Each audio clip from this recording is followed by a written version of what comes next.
Good morning, student. This is your physics class, and I'm your physics teacher, करण वर्मा.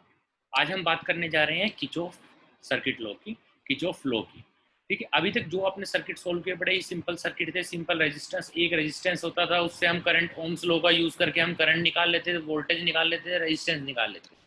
मगर जब circuit complex हो जाता है या टी शेप सर्किट हो जाता है अपना, ठीक है, टी सर्किट जिसे बोलते हैं हम, टी सर्किट हो जाता है, तो उस सर्किट को हम कैसे सोल्व करते हैं जिसमें अलग अलग टाइप के मतलब बहुत सारे नोड्स हों, ठीक है, काफी सारे सर्किट एलिमेंट्स लगे हों. उन सभी चीजों को हम कैसे सोल्व करते हैं, वो सभी सर्किट सोल्व होते हैं किचॉफ लॉ की हेल्प लेके. ठीक है, तो आज वही हम किचॉफ लॉ करने जा रहे हैं. सबसे पहले किचॉफ, पहले जितने भी सिंपल जिसमें बताया गया है सिंपल इसमें कि जितने भी हम पहले सर्किट सोल्व किए थे वो ओम सिंपल सर्किट हम ओम्स लॉ की हेल्प से सोल्व कर लेते हैं. मगर कॉम्प्लेक्स सर्किट हो गए, ब्रिज हो गए, टी नेटवर्क्स हो गए, ये हम सिर्फ ओम्स लॉ की हेल्प लेके सोल्व नहीं कर सकते. तो इसके लिए हमें कॉम्प्लेक्स सर्किट के लिए हम किचॉफ लॉ को यूज करेंगे. किचॉफ का फर्स्ट लॉ है द करंट लॉ, जिसको बोलते हैं केसीएल, किचॉफ करंट लॉ.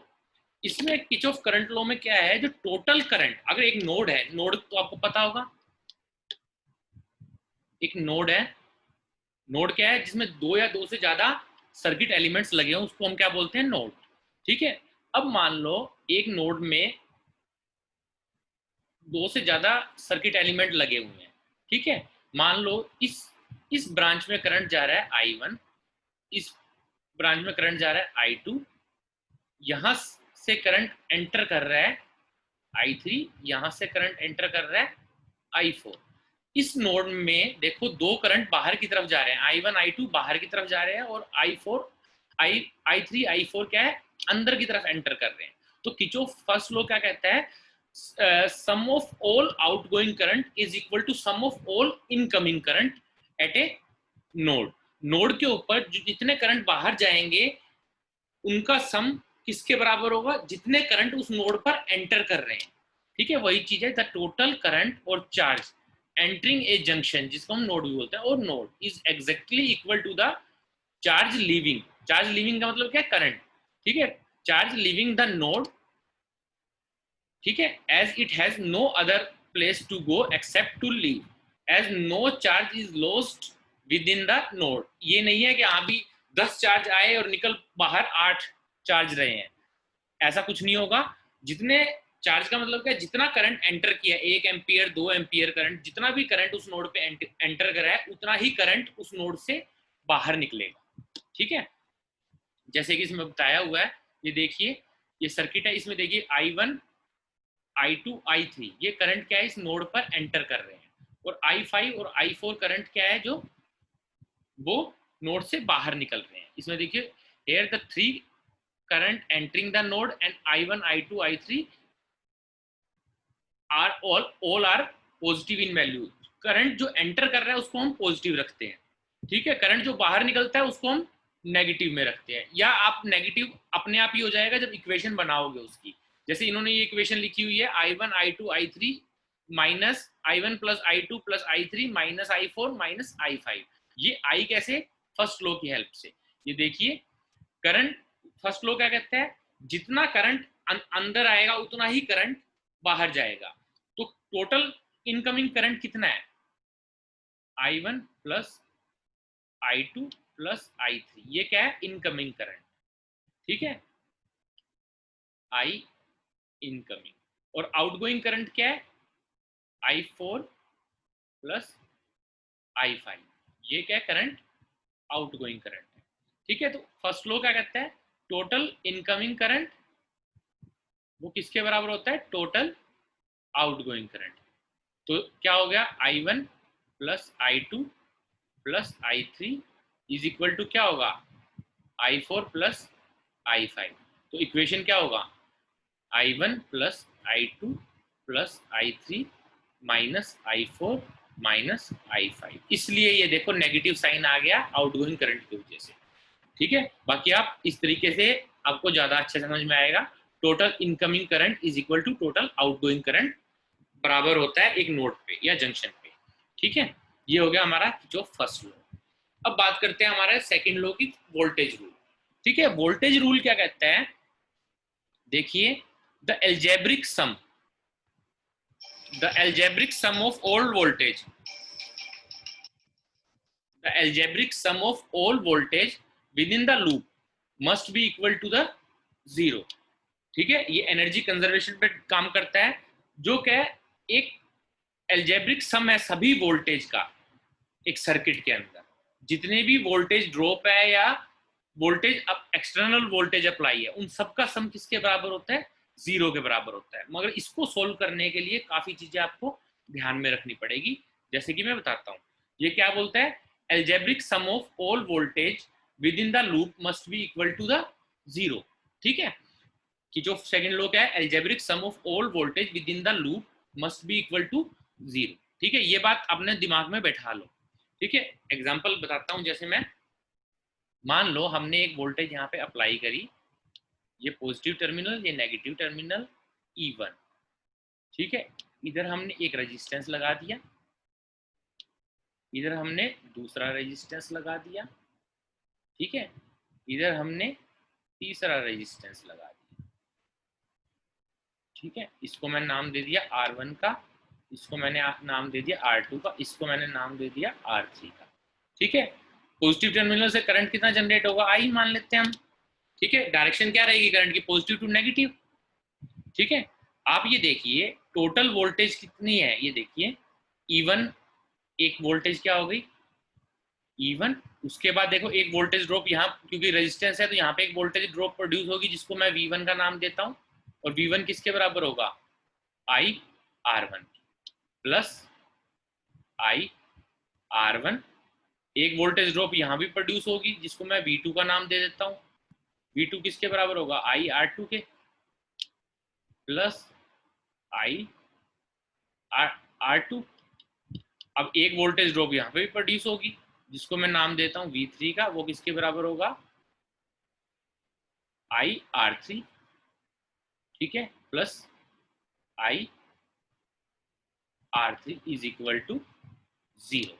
तो सम ऑफ ऑल वोल्टेज, देखिए E1 भी आ गया इसमें, E2 भी आ गया, V1 भी आ गया, V2 भी आ गया और V3 भी आ गया। ठीक है, इन सब का सम किसके बराबर है, जीरो के बराबर। Sum of all voltage in a circuit, algebraic sum of all voltage in the circuit is equal to क्या होता है, जीरो के बराबर। ठीक है, अब ये देखिए जैसे कि ये एग्जांपल आपको दिया हुआ है, इसमें देखिए दो बैटरी लगाई हुई है E1 और E2, और दोनों इस हिसाब से कनेक्ट की हुई है कि दोनों एक दूसरे का अपोज कर रही है। देखो अगर सीरीज में होती तो नेगेटिव टर्मिनल के साथ इसका पॉजिटिव टर्मिनल कनेक्ट होना चाहिए था, बट ये क्या है, नेगेटिव के साथ नेगेटिव कनेक्ट किया गया है। ठीक है, तो ये दोनों EMF एक दूसरे को अपोज करेंगे। आपको एक लूप मानना है, वो आपकी मर्जी है, चाहे आप डायरेक्शन उस लूप की चलो, चाहे आप करंट की डायरेक्शन चाहे ये मान लो, चाहे आप करंट की डायरेक्शन ये मान लो, आपके ऊपर है वो। ठीक है, तो हम मान लेते हैं कि करंट E1 हम मान के चलते E1 ग्रेटर है E2 से, तो हम करंट की डायरेक्शन ये कंसीडर कर देते हैं।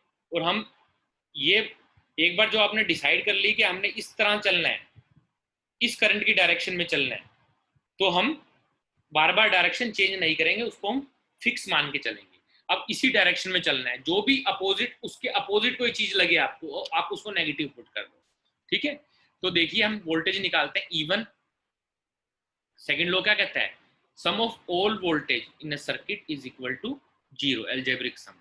तो E1 सही डायरेक्शन में है, इसको मैं E1 को मैंने पॉजिटिव पुट किया, क्योंकि हम E1 की डायरेक्शन में ही चल रहे हैं। E1 की डायरेक्शन क्या है, पॉजिटिव टू नेगेटिव, मतलब ये वाली डायरेक्शन है E1 के हिसाब से अगर देखी जाए तो करंट की।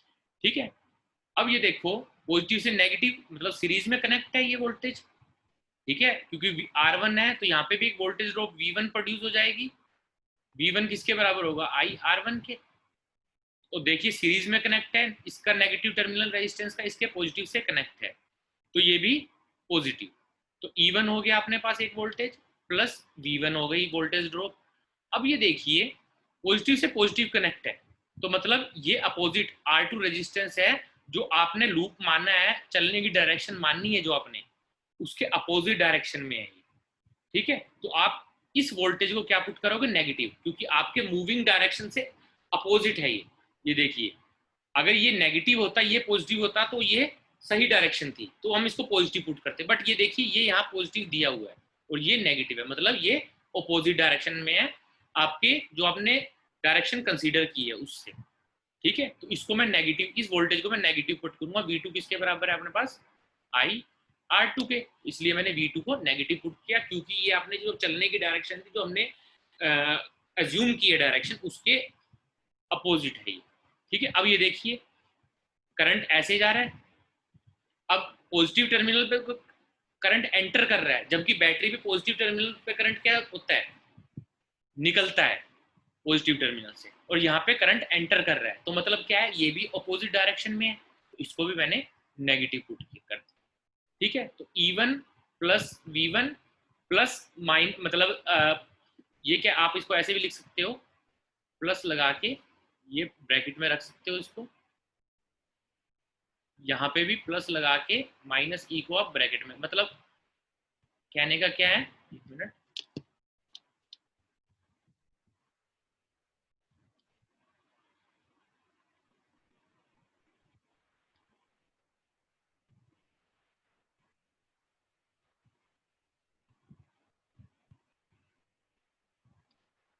ठीक है, जैसे हमारा क्या इक्वेशन क्या बनी थी,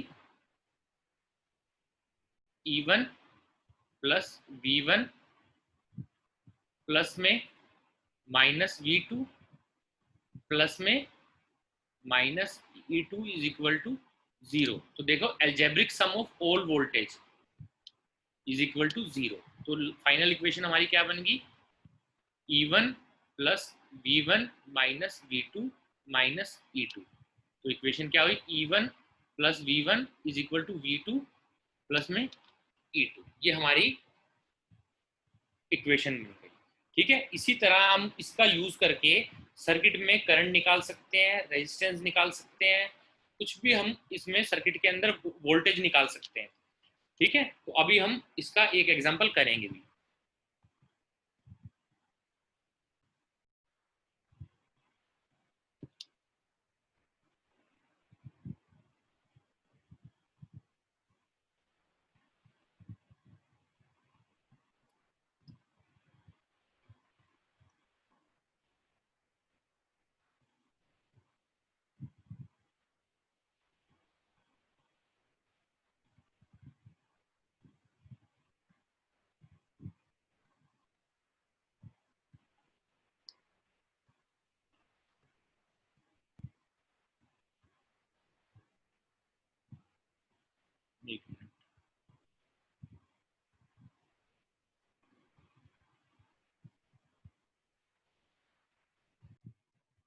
अब जैसे देखिए ये सर्किट आ गया हमारे पास, इसको हमें सोल्व कैसे करना है।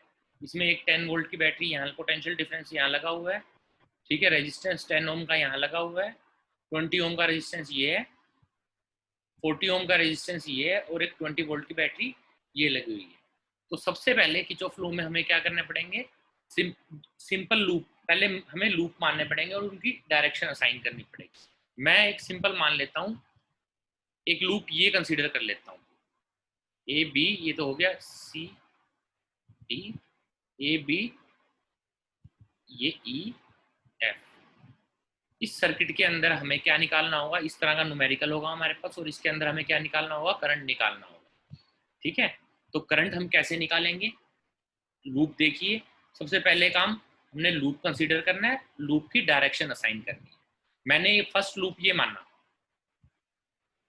फर्स्ट लूप ये माना मैंने डी ए बी सी, और इसकी डायरेक्शन असाइन कर ली मैंने बैटरी के हिसाब से पॉजिटिव टू नेगेटिव, ये डायरेक्शन असाइन कर ली मैंने पॉजिटिव टू नेगेटिव। यहाँ से करंट निकला I1। ठीक है, I1 यहाँ से करंट जनरेट हुआ, यहाँ पे क्या होगा, पोटेंशियल क्रिएट होगा, वो कितना क्रिएट होगा, सेकेंड लॉ अप्लाइंग के applying KVL, Kirchhoff voltage law. ठीक है,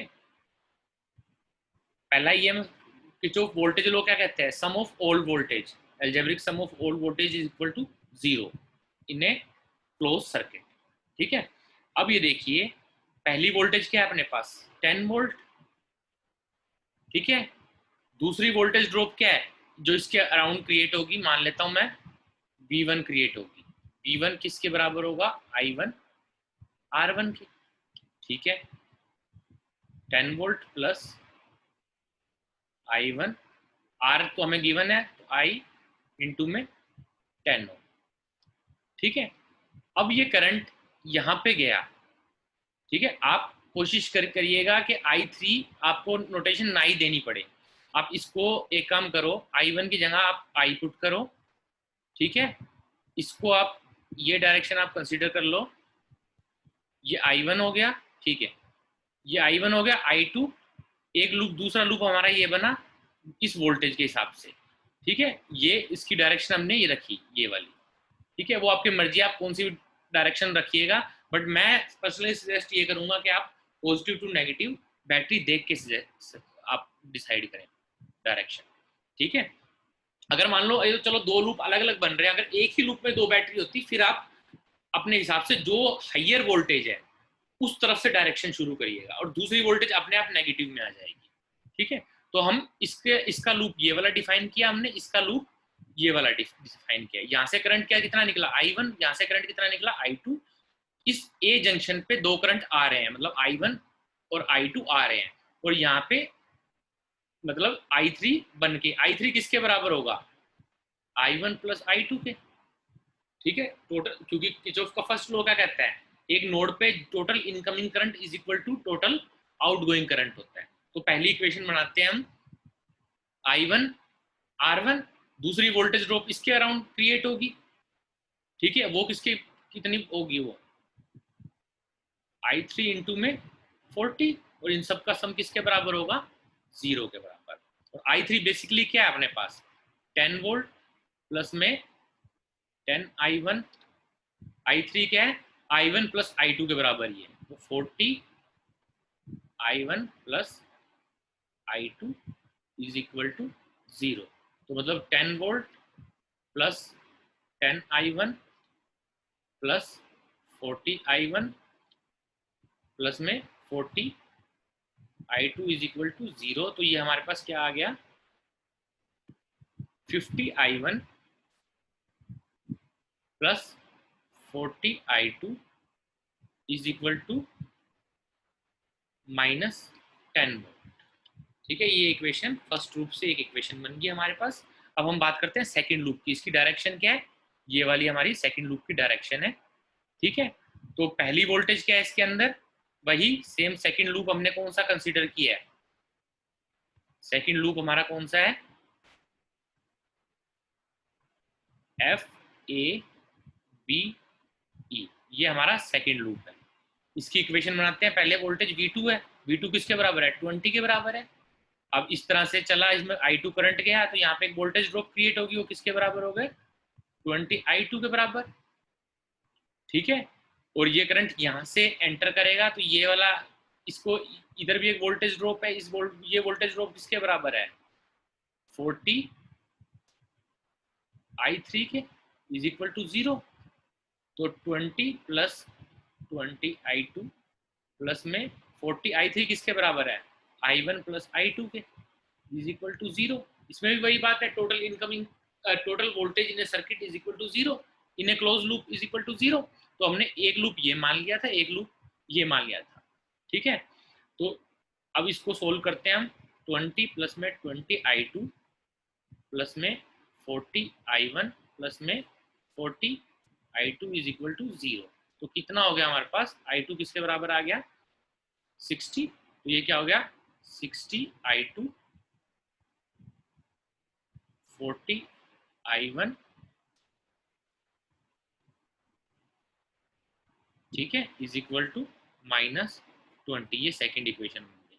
अभी देखो, फर्स्ट और सेकंड इक्वेशन दोनों को यूज करके हमारे हम क्या निकाल सकते हैं? I1 और I2 के हम वैल्यू इससे सिंपल तरीके से निकाल सकते हैं। तो कॉम्प्लेक्स सर्किट दिखने में कॉम्प्लेक्स लग रहा था, मगर ये सोल्व करना कितना आसान है अगर आपको किरचॉफ लॉ की अच्छी तरह जानकारी है, ठीक है। एप्लीकेशन क्या है किरचॉफ लॉ की?